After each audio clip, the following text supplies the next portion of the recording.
So guys, there has been another shooting over in Pittsburgh at a synagogue in the United States.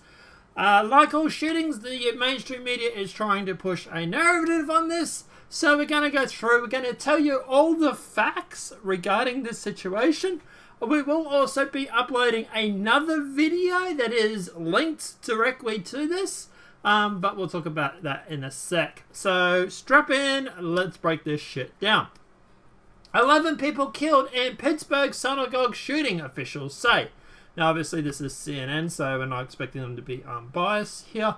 But 11 people were killed Saturday morning when a gunman stormed the Tree of Life synagogue in Pittsburgh and opened fire on the constituents inside, officials said. A law enforcement officer told CNN the suspect was identified as a 46-year-old Robert Bowers. It's believed the suspect made anti-Semitic statements during the shooting and targeted Jews on posts on social media, and that are the focus of the investigation, according to federal law enforcement officials. Quote, these incidents usually occur in other cities. Pittsburgh Public Safety Director Wendell Harash told the reporters Saturday afternoon. Today, the nightmare has hit home in the city of Pittsburgh. 6 people were wounded as a result of the shooting, said Harris, I must be pronouncing, 4 of whom were police officers who responded to the scene. It's a very horrific crime scene this Saturday morning. It's one of the worst I've seen. So the shots were fired before 10 a.m. Saturday morning. Violence rocked the city and the historic Jewish neighborhood surrounding the synagogue, which one constituents described as close-knit. Jim Waite, who lives across the street from the synagogue, said he walked outside after hearing the commotion. He assumed it was a car accident. A police car flew past him. Another officer yelled, "Get inside." Walter said he heard more than 5, possibly as many as 9 shots from inside his home. He said he could hear the screams from inside the synagogue. The Allegheny County Emergency Operations Center received calls from an active shooter at 9:54 a.m. Eastern Time, Harris told reporters. Officers were dispatched a minute later. According to Bob Jones, FBI official agents in charge of the Pittsburgh office, the suspect was in the process of leaving when he encountered a Pittsburgh police officer who engaged him. The officer was subsequently injured and the suspect went back into the synagogue where he hid from SWAT officers who arrived on the scene. In all, 2 police officers and 2 SWAT officers were wounded in the confrontation. Harris said that 3 of them were shot, according to the city's public safety department. The suspect also suffered multiple gunshot wounds but is in a fair condition, Harris told the reporters. CNN previously reported that the shooter surrendered to police and was taken to Mercy Hospital. Investigations recover a rifle and 3 handguns from the scene of the shooting, Jones said. Authorities believe the suspect acted alone and said law enforcement to have knowledge of Bowers prior to the shooting. Authorities could bring criminal charges against the suspect gunman by the end of day, said Scott Brady, the United States Attorney for Western District of Pennsylvania, in the news conference Saturday afternoon.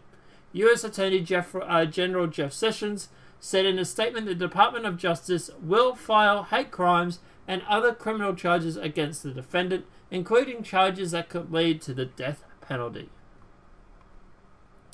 So, social media posts are a part of the investigation. The law enforcement sources told CNN investigators believe the account on Gab, a social media platform, that it sponged anti-Semitic views belonging to Bowers. That's factually inaccurate. The language on the account matches the suspect's motivations behind the shooting, the source said. So look, at the end of the day, Gab is not anti-Semitic. Gab is just a free speech platform. Yes, there are people on there that are anti-Semitic, and there are also people on there, and a large portion of people on there, who aren't. But this is getting into what the next video will be, so we'll talk about that in a sec. The last ominous post was made at 9:49 a.m., just 5 minutes before the police were notified of the shooting. Quote, "I can't sit by and watch my people get slaughtered," Bowers wrote. "Screw your optics, I'm going in." Bauer's anti-Semitic comments also fueled other hate speech he shared on Gab, which has styled itself as an alternative to Twitter and puts nearly no restrictions on content. It's funny because when Twitter first started, neither did they. In one post, Bowers claimed Jews are helping transport members of the migrant caravans. He believes that those in the migrant caravans were violent because they were attempting to leave the country that had high levels of violence, and Bowers reportedly called them invaders. I have noticed a change in people saying illegals that now say invaders, read one post 6 days before the shooting. Quote, I like this. Among the vitriolic statements, also criticism of President Donald Trump.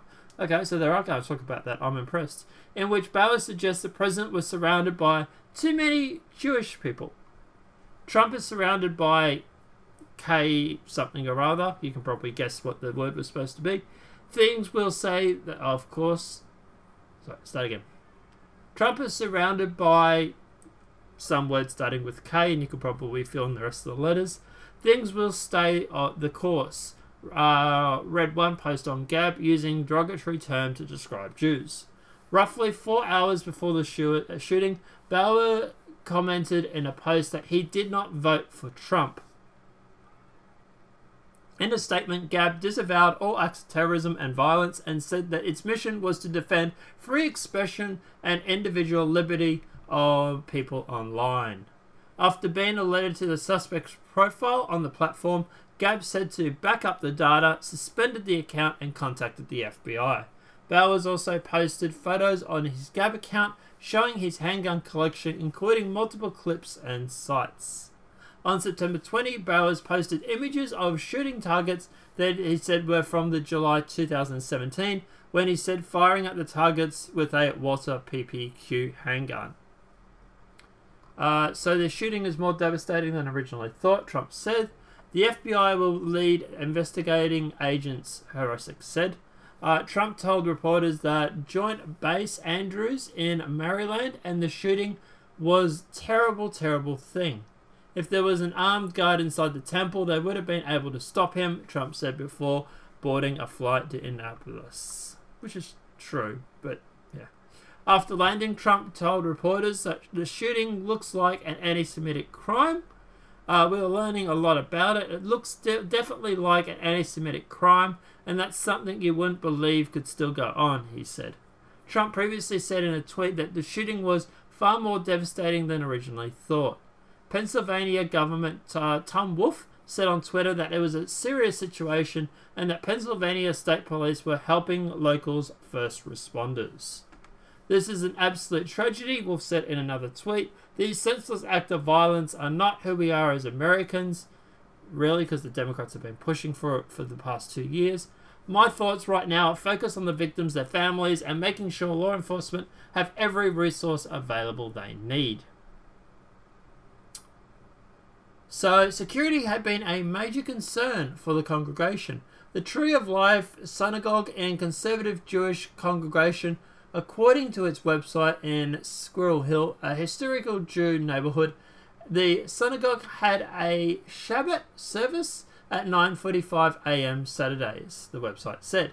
Conservative Judaism is the major dominations of the religion. The word conservative is not a political designation.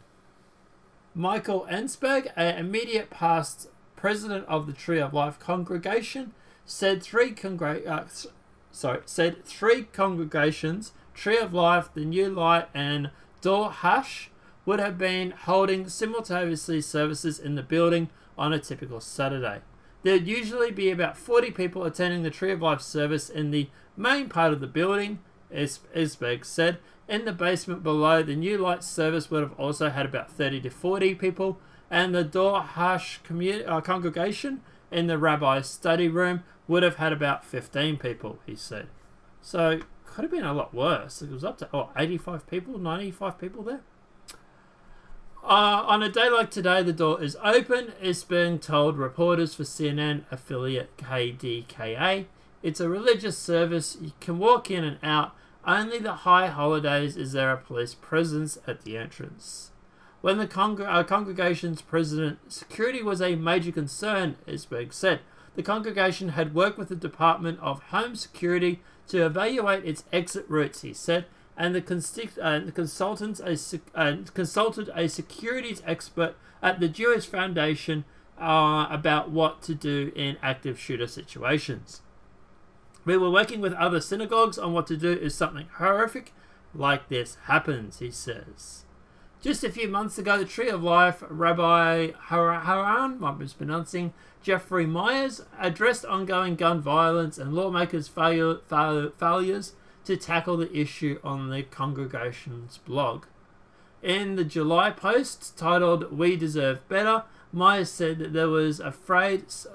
he was afraid of school shooting would continue without a dramatic turnaround in this year's midterm elections. So he's a leftist, in other words.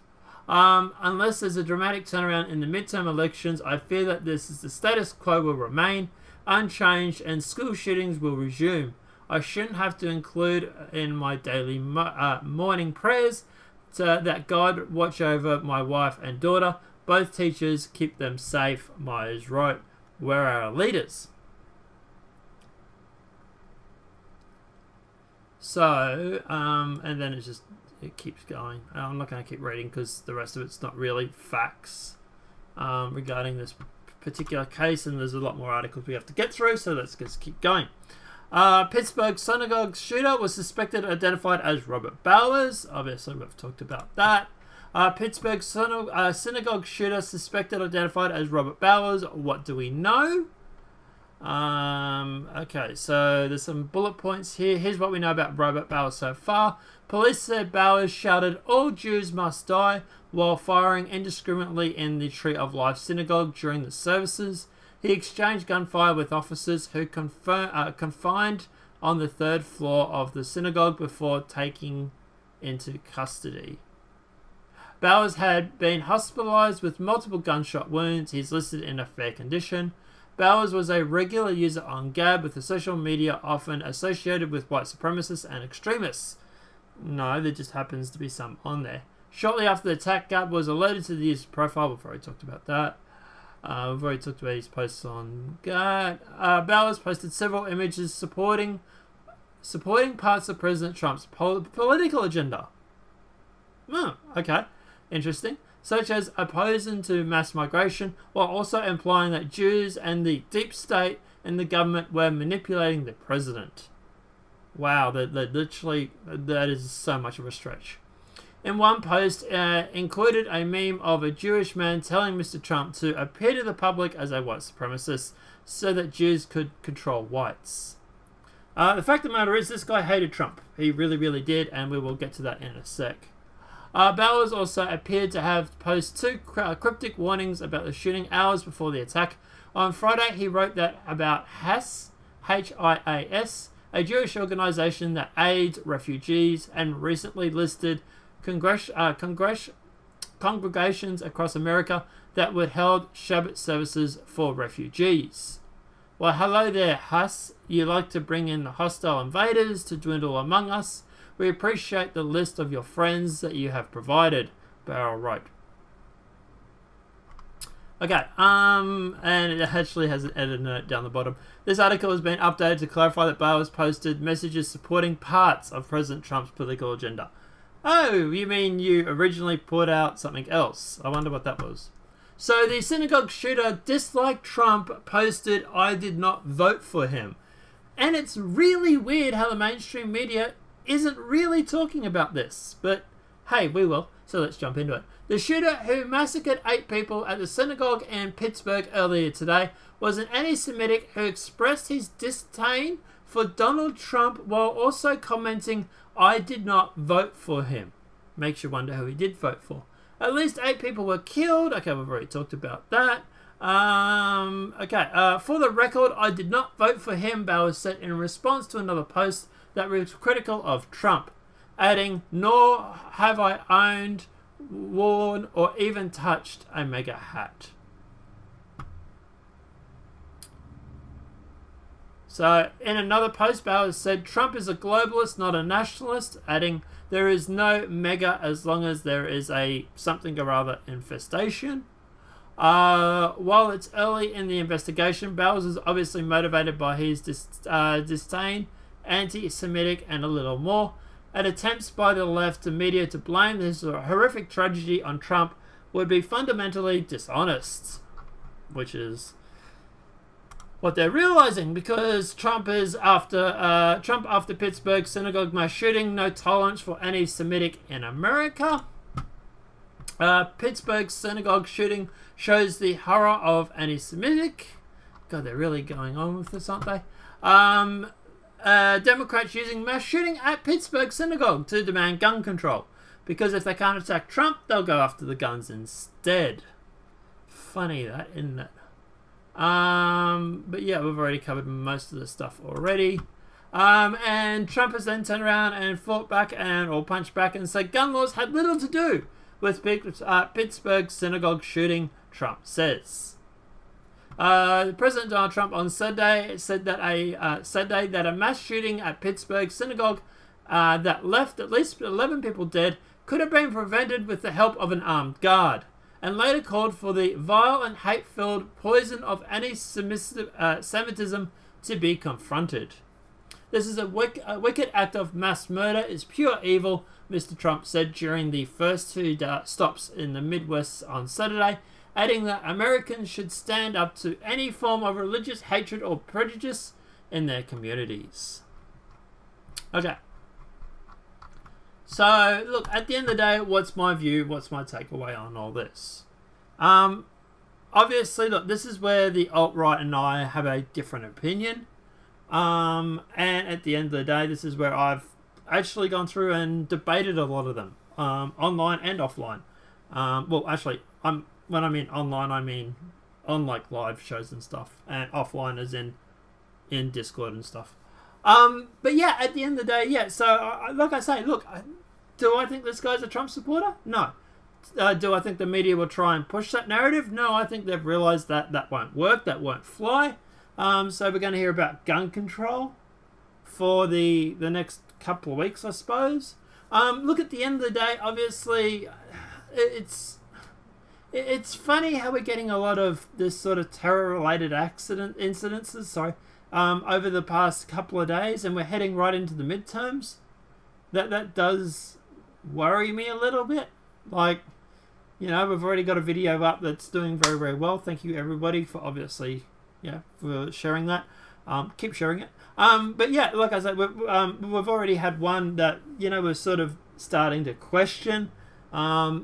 This does also scratch the back of my brain a little bit. You know, I do find it very convenient that this is happening right before the midterms. But look, I'm going to probably say that I don't think this is a false flag. I think this was just a anti-Semitic guy who hated Jews and who really didn't give two shits about the midterms. He doesn't care if Trump wins or loses. He doesn't care if the Democrats win or lose. So at the end of the day, he's going to do what he wants to do. It's a bit selfish, really, I suppose.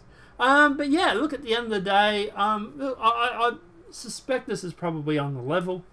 And at the end of the day, I'm more interested in that first act of terrorism that has a lot of interesting facts coming out about. So yeah, but guys, let me know what your thoughts are in the comment section below. False flag, or do you think this guy just didn't give a shit about the midterms, so he just wanted to do what he wanted to do? Yeah, do you think that this is something that obviously the media is going to push? Do you think they're going to try and label this as a Trumper thing? Or do you think they're going to go on about gun control? We've already seen the gun control narrative starting to spin already. But yeah, look, let me know what your thoughts are in the comment section below. If this video has been helpful, please smack a like. If you're new to the channel, welcome and subscribe. Apart from that, guys, I'll see you in the next demonetized video from YouTube. Have a great night and enjoy.